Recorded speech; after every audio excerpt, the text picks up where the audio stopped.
चाहे कोई रहा है, केवल यह है कि प्राइमा फेसिया केस बनना चाहिए, प्रथम दृष्टया केस ही न बने। और आरोप तो किसी के ऊपर कोई भी लगा सकता है। मर्यादा पुरुषोत्तम भगवान राम पर भी लोगों ने उंगली उठा दी। इसका मतलब यह नहीं है कि मर्यादा पुरुषोत्तम भगवान राम आरोपी हो गए, लेकिन प्रथम दृष्टया यदि केस बनता है किसी आरोप को लेकर किसी व्यक्ति के खिलाफ, तो मैं दावे के साथ कह सकता हूं कि भारतीय जनता पार्टी में जिस जिम्मेदारी को वह निभा रहा है, जब तक वह आरोप मुक्त नहीं हो जाएगा तब तक उस जिम्मेदारी को नहीं संभालेगा। कुशवाहा प्रकरण आया, उससे भी कुछ छवि पार्टी की कहीं धूमिल हुई। देखिए, अब वो कैसे आया, क्या आया, उस डिटेल में मैं नहीं जाना चाहता हूं, क्योंकि वह चैप्टर अब पूरी तरह से क्लोज हो चुका है। लेकिन मैं यह मानता हूं कि इन सब सारी चीजों में सावधानी बरतने की आवश्यकता है, और भारतीय जनता पार्टी सावधानी बराबर बरतती है। कभी कभी यदि कोई चूक यदि कहीं हो जाती है तो उसमें कैसे संशोधन लाया जा सकता है, कैसे उसे रेक्टिफाई किया जा सकता है, इसकी भी हम कोशिश करते हैं। उसमें फिर हम संकोच नहीं करते। राजनाथ जी, ये तो आप मैं कहूं पार्टी के लिए शुभंकर साबित हुए। दक्षिण में आपने द्वार खोला भाजपा की विजय का, जब आप अध्यक्ष थे। लेकिन उत्तर प्रदेश के होने के नाते सबसे ज्यादा अपेक्षाएं उत्तर प्रदेश को लेकर पार्टी में होंगी। अब देखिए, अपेक्षाएं होंगी, लेकिन मैं राजनीतिक क्षेत्र में लंबे समय तक से काम कर रहा हूं। किसी भी राज्य में पार्टी का कद बड़ा करने के लिए अथवा पार्टी को सफलता हासिल करने के लिए उस राज्य में नेतृत्व का होना भी आवश्यक होता है, और साथ ही साथ बहुत कुछ निर्भर करता है वहां की राज्य की सफलता वहां के नेतृत्व पर। मैं यह नहीं मानता हूं कोई अध्यक्ष हो गया, किसी राज्य में सफलता प्राप्त हो गई, यदि गुजरात में सफलता प्राप्त हो गई तो इसका श्रेय राजनाथ सिंह को नहीं जाएगा अथवा किसी दूसरे अध्यक्ष को नहीं जाएगा। वो जाएगा तो उसी को जाएगा। यह बात सच है। उत्तर प्रदेश का मैं मुख्यमंत्री रहा हूं, और लेकिन विगत 10 वर्षों से उत्तर प्रदेश की राजनीति में जो हमारा एक्टिव इन्वॉल्वमेंट होना चाहिए वो अब नहीं रह गया है, क्योंकि मैं केंद्रीय राजनीति में आ गया पार्टी की व्यवस्था के अनुसार। फिर भी हमारी जो उत्तर प्रदेश राज्य की जो इकाई है वो अपनी तरफ से पूरी ताकत लगाकर भारतीय जनता पार्टी के ग्राफ को ऊपर ले जाने की कोशिश कर रही है, और पुनः जनता का विश्वास कैसे हासिल किया जा सकता है इसके लिए वहां की पार्टी ने अपनी रणनीति भी तैयार की है, और मुझे विश्वास है कि सफलता प्राप्त होगी। क्यों प्राप्त होगी? क्योंकि समाजवादी पार्टी और बहुजन समाज पार्टी दोनों राजनीतिक पार्टियों की सरकारों को लंबे समय तक उत्तर प्रदेश में लोगों ने देख लिया। अराजक स्थिति पैदा हो जाती है जब भी इनकी हुकूमत आती है, और साफ समझिए कि जो अराजक तत्व हैं उनका पूरा बोलबाला हो जाता है। कम्युनल वायलेंस, कम्युनल टेंशन से ज्यादा होने लगते हैं। लेकिन भाजपा की सरकार रही है, कोई ये नहीं कह सकता है कि ठीक है एक आध दो वारदात कहीं पर हो गई हो। 20-22 करोड़ की जनसंख्या का जो राज्य है उसमें कहीं कुछ भी हो सकता है, लेकिन ऐसा कोई नहीं कह सकता कहीं पर कोई कम्युनल टेंशन हुआ हो, सांप्रदायिक तनाव हुआ हो, सांप्रदायिक दंगे हुए हो। ऐसा बहुत हुए हों ऐसा नहीं है, एक आध दो हो सकता है। एक ये भी एक संयोग कहिए या क्या कहें, मतलब एक कॉम्बिनेशन बनता है। मुझे किसी ने कहा तो मुझे अच्छा लगा, तो मैंने कहा जब राजनाथ जी से मिलूंगा तो इसका उल्लेख करूंगा कि यूपीए का अघोषित तौर पर नेतृत्व करेंगे राहुल गांधी, और एनडीए का घोषित तौर पर नेतृत्व करेंगे राजनाथ सिंह, भाजपा के अध्यक्ष होने के नाते, और दोनों उत्तर प्रदेश से। तो 2014 का जो बैटल ग्राउंड है वो उसमें उत्तर प्रदेश की बड़ी भूमिका होती है इस नाते भी। उत्तर प्रदेश की भूमिका होगी, लेकिन जहां तक कांग्रेस का प्रश्न है, कांग्रेस पार्टी उत्तर प्रदेश की राजनीति में अब महत्वहीन हो गई है। यानी यूं कहें कि उत्तर प्रदेश की पॉलिटिक्स में अब कांग्रेस पार्टी का कोई खास पॉलिटिकल सिग्निफिकेंस नहीं रह गया है। राहुल जी तो बहुत जोर लगाया। राहुल जी ने पिछले विधानसभा में भी काफी ताकत लगाई थी वहां पर, और बिहार में भी उन्होंने काफी ताकत लगाई थी। तो उनकी ताकत का कोई असर होता नहीं दिख रहा है आप? अब इसका मूल्यांकन मुझसे बेहतर जो कोई कर सकता है तो आप कर सकते हैं। मैं किसी की क्षमता पर अथवा किसी के उसकी योग्यता प्रतिभा पर कोई प्रश्न चिन्ह नहीं खड़ा करना चाहता। दादा जी, भारतीय जनता पार्टी के पीछे एक मसला हमेशा कभी तो पार्टी के भीतर से भी उठता है, और नहीं तो बाकी जो प्रतिस्पर्धी पार्टियां हैं वो ये सवाल जरूर भाजपा से बार बार पूछती हैं कि आपका पीएम पद का उम्मीदवार कौन, वो बताइए।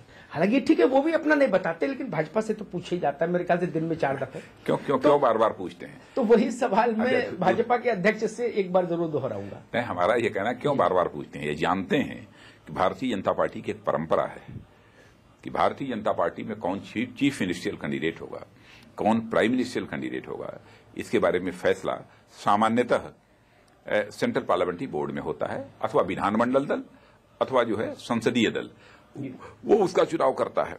क्या करना कैसे करना, जो कुछ भी अंतिम फैसला होगा वो संसदीय बोर्ड में होगा हमारे भारतीय जनता पार्टी। इसलिए प्रश्न अनावश्यक किसी के द्वारा नहीं पूछा जाना चाहिए। लेकिन लगातार ये प्रश्न पीछा करता है। क्यों पूछा करते हो? यही तो मैं कहना चाहता हूं। अच्छा, नीतीश कुमार ने कहा कि हमने भारतीय जनता पार्टी को अपनी इस इच्छा से अवगत करा दिया कि चुनाव से समय रहते पहले प्रधानमंत्री पद का उम्मीदवार एनडीए घोषित कर दे।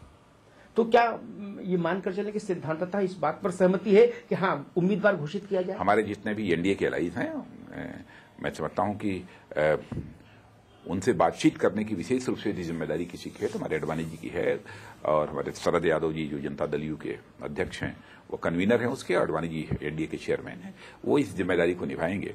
हमारे सामने तो बस एक ही लक्ष्य है कि भारतीय जनता पार्टी आगामी चुनाव में शानदार सफलता इस देश में हासिल करे और फिर हमारी सरकार बने। भारतीय जनता पार्टी के नेतृत्व में यहां पर एक एनडीए की सरकार बने, ये हमारी सोच है।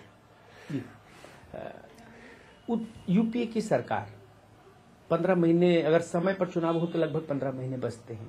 अब तक की सरकार का जो कार्यकाल है उस पर भाजपा अध्यक्ष के नाते आप कैसे टिप्पणी करेंगे? क्या कहें, मैं समझता हूं कि इतना पुअर गवर्नेंस, इतनी खराब सरकार तो मैं समझता हूं कि इस देश ने अपने जीवन में कभी नहीं देखी होगी। वैसे तो कांग्रेस जब जब आती है तब तक महंगाई बढ़ने का दौर शुरू हो जाता है, लेकिन लगातार 8.5-9 वर्षों से यह सरकार कांग्रेस लेडी यूपीए काम कर रही है इस देश में। जब से आई है तब से लगातार महंगाई बढ़ती जा रही है। हर महीने, हर 15 दिन पर महंगाई यहां पर बढ़ जाती है। आप देख रहे हैं कि पेट्रोल और डीजल की कीमतें हर महीने बढ़ रही हैं। माने ऑयल कंपनीज के घाटे की चिंता तो है इस सरकार को, घाटे और मुनाफे दोनों की चिंता ऑयल कंपनीज की, लेकिन देश की जनता की जेब के घाटे और मुनाफे की चिंता इस कांग्रेस की हुकूमत को नहीं है। कैसे इस देश की जनता ऐसी कांग्रेस पार्टी की हुकूमत को स्वीकार करेगी? महंगाई ही नहीं, हम लोगों ने भी सरकार चलाई है। 6 वर्षों तक अटल बिहारी वाजपेयी की भी देश में सरकार रही है।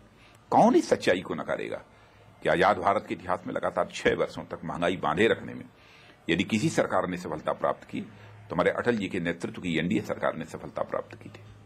क्या कारण है कि जब हमारी सरकार आती है महंगाई रुक जाती है और इनकी सरकार आते ही महंगाई बढ़ने लगती है? क्या कारण है? और हम लोगों के समय तो भारत ही नहीं, विश्व के अर्थशास्त्री भी यह कहने को मजबूर हो गए थे कि इस देश में यदि ऐसे ही सरकार चलती रही और ऐसे ही देश की अर्थव्यवस्था आगे बढ़ती रही तो वह दिन दूर नहीं है कि 2020 आते आते भारत ये दुनिया का सबसे धनवान देश बन जाएगा, ताकतवर देश बन जाएगा। आज हालत पलट गई है।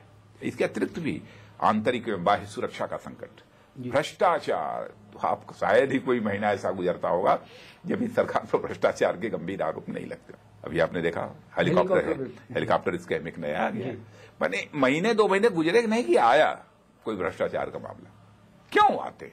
कई तो एक कंप्यूटर एंड ऑडिटर जनरल जो एक ऑडिटिंग, एक कॉन्स्टिट्यूशनल एक संवैधानिक संस्था है, उसने स्वयं कहा है, सरकार के लोगों ने ही सीएजी को बैठाया, जब उनके द्वारा भी यह बात कही जा रही है। क्या कहें ऐसी सरकार जिससे लगता है कि एकदम बिल्कुल एक जो नैतिक आधार होना चाहिए, नैतिक बल होना चाहिए सरकार चलाने के लिए, यह सरकार उससे पूरी तरह खो चुकी है। इस सरकार के अंदर हुकूमत चलाने की विल पावर नहीं है। राजनाथ सिंह जी, कहा यह भी जा रहा है कि भारतीय जनता पार्टी के पास एक बड़ा मुद्दा था जो हर चुनावी सभा में गूंजता था कि भाई आप कसाब को बिरयानी खिला रहे हैं और अफजल गुरु को उनकी मेहमान नवाजी कर रहे हैं। कांग्रेस की सरकार ने इन दोनों की फांसी को एक्सपीडाइट करके उस मुद्दे को छीन लिया या भोतरा कर दिया। देखिए, अब मैं कसाब, अफजल अथवा जिन लोगों को फांसी दी गई है उन सबके किसी के बहुत ज्यादा डिटेल में नहीं जाना चाहता हूं, लेकिन मैं जो अपेक्षा करता हूं कि यदि इस देश की सबसे बड़ी अदालत सुप्रीम कोर्ट के द्वारा कोई फैसला हो जाता है, किसी को यदि मान लीजिए फांसी की सजा दी जाती है, तो फिर ठीक है, दया याचिका जिसे बोलते हैं, मर्सी पिटीशन महामहिम राष्ट्रपति महोदय के पास प्रस्तुत करने का उसका अधिकार है, वो करता है। लेकिन उसमें भी गवर्नमेंट ऑफ इंडिया के रिकमेंडेशन की जरूरत होती है, विशेष रूप से होम मिनिस्ट्री की। तो हमारा ये कहना है कि ये सब सारे मामले जो बहुत अधर में लटके हुए हैं लंबे समय से, ये नहीं होने चाहिए। जो कुछ भी है, मर्सी पिटीशंस का डिस्पोजल टाइम बाउंड होना चाहिए, समयबद्ध होना चाहिए। क्यों किसी को घुट घुट कर मरने दे रहे हैं? जो भी है जल्दी समय तय कर दिए, 1 साल के अंदर होगा, 1.5 साल के अंदर होगा, 2 साल के अंदर होगा, तय करिए। 8-8 साल, 6-6 साल, 9-9 साल, 10-10 साल तक उसे पेंडिंग में रखना, इसका कोई औचित्य नहीं है। अरे नहीं, मेरा सवाल यहाँ पर फोकस कर रहा था कि क्या भाजपा के पास से ये मुद्दा कहीं कुछ कमजोर हुआ? नहीं, इन सब सारे मुद्दों पर हम लोग चुनाव नहीं लड़ते। इस गवर्नमेंट का जो इनएक्शन है, यानी जो इस गवर्नमेंट की अकर्मण्यता है, इस गवर्नमेंट की जो गलत आर्थिक नीतियां हैं, गलत आर्थिक नियोजन है, गलत जो इस गवर्नमेंट का भ्रष्टाचार है, इन सब सारे तथ्यों को हम जनता के बीच ले जाएंगे। लेकिन मैं स्पष्ट कर देना चाहता हूं, नकारात्मक मुद्दों के आधार पर ही हम चुनाव के मैदान में नहीं उतरेंगे, बल्कि हम कुछ सकारात्मक मुद्दों के आधार पर हम चुनाव लड़ना चाहते हैं। और सकारात्मक मुद्दे ऐसे कि हमारी सरकार बनी तो हम देश के लिए क्या क्या करेंगे, या हमारी सरकार थी तो हमने क्या क्या किया।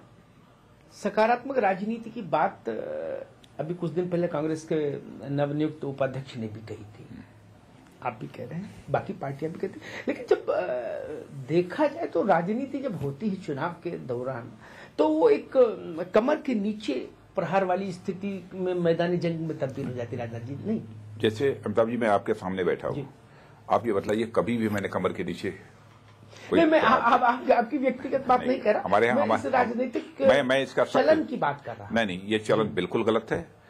राजनीति स्वस्थ तरीके से की जानी चाहिए, हेल्दी पॉलिटिक्स होनी चाहिए, और अनावश्यक बेबुनियाद निराधार आरोप भी किसी के ऊपर चस्पा नहीं किए जाने चाहिए। और साथ ही साथ जिसे कहते हैं ना बिलो द बेल्ट, ये कभी वार नहीं करना चाहिए। अच्छा, एक समस्या और भी है जो मैं मानता हूं कि सैद्धांतिक सवाल है। वो 2 पार्टियां जनता के सामने गई एक दूसरे की आलोचना करती हुई, जनता ने उस पर मैंडेट दिया, मैंडेट हो जाने के बाद वो 2 पार्टियां फिर दोस्त हो गई। तो जनता के सामने जब आप गए थे जिस रूप में, वो रूप बदल गया बाद में आने के बाद। तो वो जनता का जो जनादेश है उसके साथ भी कहीं धोखा होता है उसमें? देखिए, मान लीजिए कभी कोई सिंगल लार्जेस्ट पार्टी के रूप में इमर्ज होकर कोई पॉलिटिकल पार्टी आ जाती है, तो सामान्यतः ऐसा माना जाता है कि देश की जनता यह चाहती थी कि इनकी सरकार बन जाए। तो सिंगल लार्जेस्ट पार्टी की रेस्पॉन्सिबिलिटी बनती है कि वह सरकार बनाने की कोशिश करे। लेकिन चूंकि मेजॉरिटी नहीं है, जैसी हमारे यहाँ संवैधानिक व्यवस्था है, तो मेजॉरिटी नहीं है तो वह सरकार बना नहीं सकते। तो नहीं, अन्य कुछ भी छोटी राजनीतिक पार्टियां आकर ये कहती हैं कि हम न्यूनतम साझा कार्यक्रमों के आधार पर, कॉमन मिनिमम प्रोग्राम के आधार पर हम आपको सपोर्ट कर सकते हैं, हम इसमें मदद कर सकते हैं कि देश की जनता की अपेक्षा है कि सरकार बननी चाहिए, तो आप सरकार बनाइए, हम आप करेंगे। तो ऐसे बहुत सारे एलआई आकर जुड़ जाते हैं जी। इसलिए उसको उस नजरिए से नहीं देखना चाहिए कि अलग अलग मुद्दों को लेकर चुनाव लड़े। लेकिन उनके जो कोर इश्यूज हैं, मैं समझता हूं कि कुछ ऐसे कोर इश्यूज जिन पर की समझौता हो सकता है, नहीं यदि होता है तो एक न्यूनतम साझा कार्यक्रम तय कर लीजिए कि यह गवर्नमेंट जो चलेगी, इन कार्यक्रमों के आधार पर यह गवर्नमेंट आगे काम करेगी, वही करना चाहिए। गन्ना जी, यहाँ मैं आपको रोकूंगा थोड़ी देर के लिए, वक्त है एक छोटी से ब्रेक का। आप कहीं मत जाइएगा, हम यूं गए और यूं वापस आए और उसके बाद बातचीत जारी रखेंगे भारतीय जनता पार्टी के राष्ट्रीय अध्यक्ष राजनाथ सिंह के साथ।